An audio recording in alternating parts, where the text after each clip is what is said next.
Welcome, I'm Thomas. I'm here to talk about in this here video another resource that's going to help you to better understand if a client qualifies for the education credit, better known as the American Opportunity Credit. So if you're not sure about that, then you read the publication, you read the form, you read the instructions, but you're still not sure because you're new to this industry, you're new as a new tax pro, and you want to be confident in your information. You want to be confident with the information you're giving your clients that may be asking you these questions. Then I'm going to give you everything I've found on this website that's going to help you better understand the things you're going to come across being in this industry, tax preparation, taxation. And so, am I eligible to claim an education credit is the title of this video. It's under the tool and resources. I have a playlist that's going to have all the different videos of all the things I found on IRS.gov website that's interactive to help you better understand if they qualify for that particular credit or deduction or expense.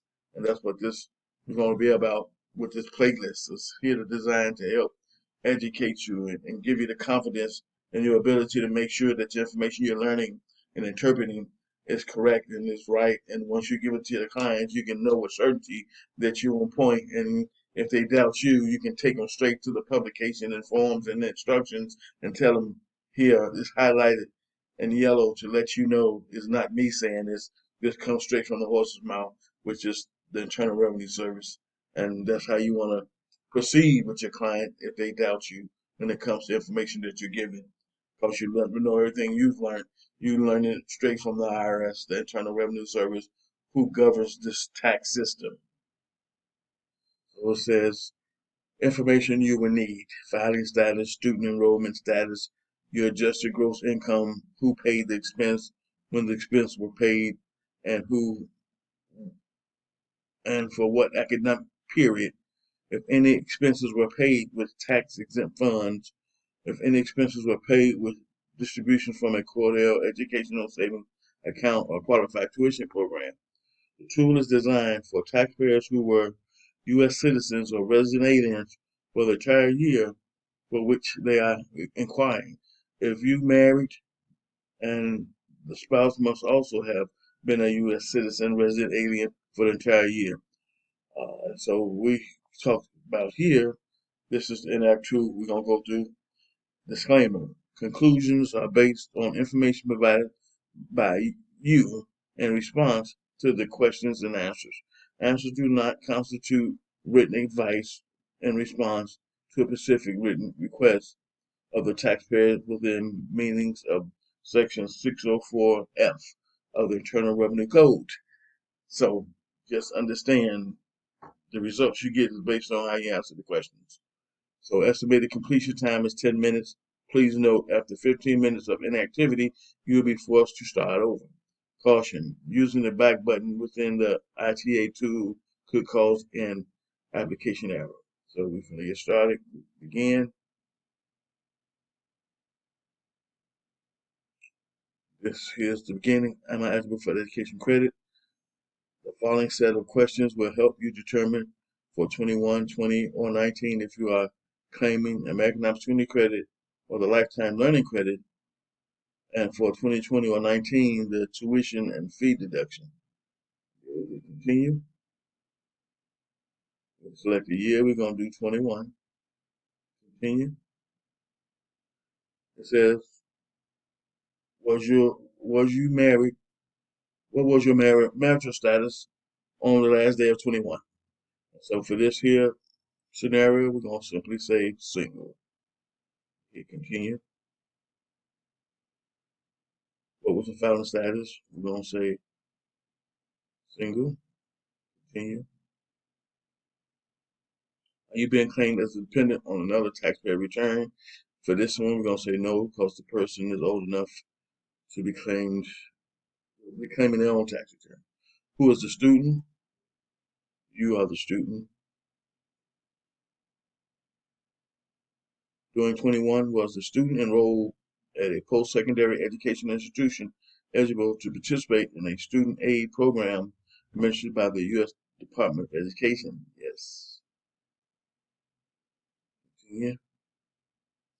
for at least one academic period beginning during 21 was the student enrolled at least half-time in a program leading to a degree, certificate, or other recognized educational credentials. Yes. Was the education expense paid during the 21? Yes. Was the education expense paid for academic period that began during 21 or the first 3 months of 22? Who paid the expense? This is going to be the key. You paid it, you're good. Someone else paid it, you burn up. Both you and someone else. So in this one, we're going to say you paid it. Need that receipt. There's tax-exempt funds. Tax-exempt funds include tax-free part of scholarships, fellowships applied to qualified expenses, the tax-free part of a Pell Grant applied to qualified expenses, employer-provided educational assistance, veteran educational assistance, any other non-taxable tax-free payments other than gifts, inheritance, or CARES Act grants received as educational assistance. What portion of the expense were paid with tax-exempt funds? We're going to say none.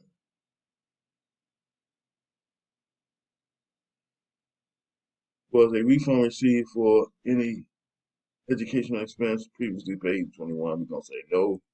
You made too much money, you didn't qualify for grants or scholarships, so you had to pay out of pocket in order just to use it. Cordell, ESA, or QTP, was the distribution from? No, either one.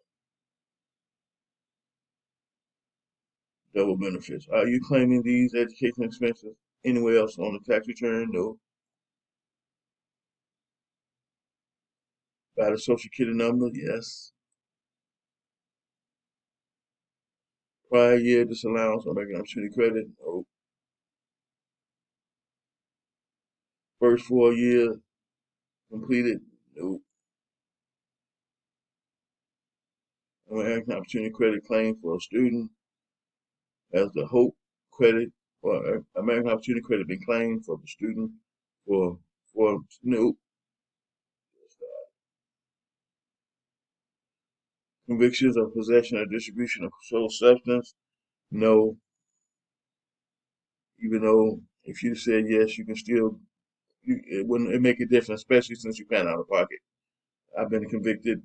I said yes. They just see you do some extra little paperwork when you do say yes. Adjusted gross income known. Do you know the amount of your adjusted gross income? Yes. The amount in adjusted gross income.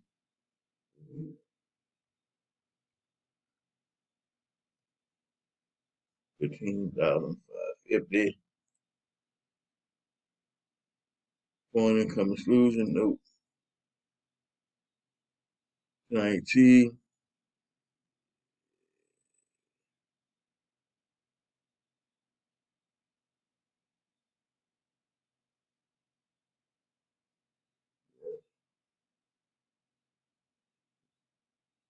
What was your age at the end of 21?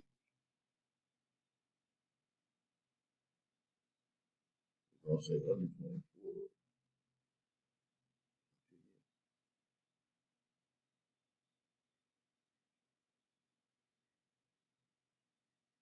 It says, am I eligible to claim the credit? You are eligible to claim the American Opportunity Credit.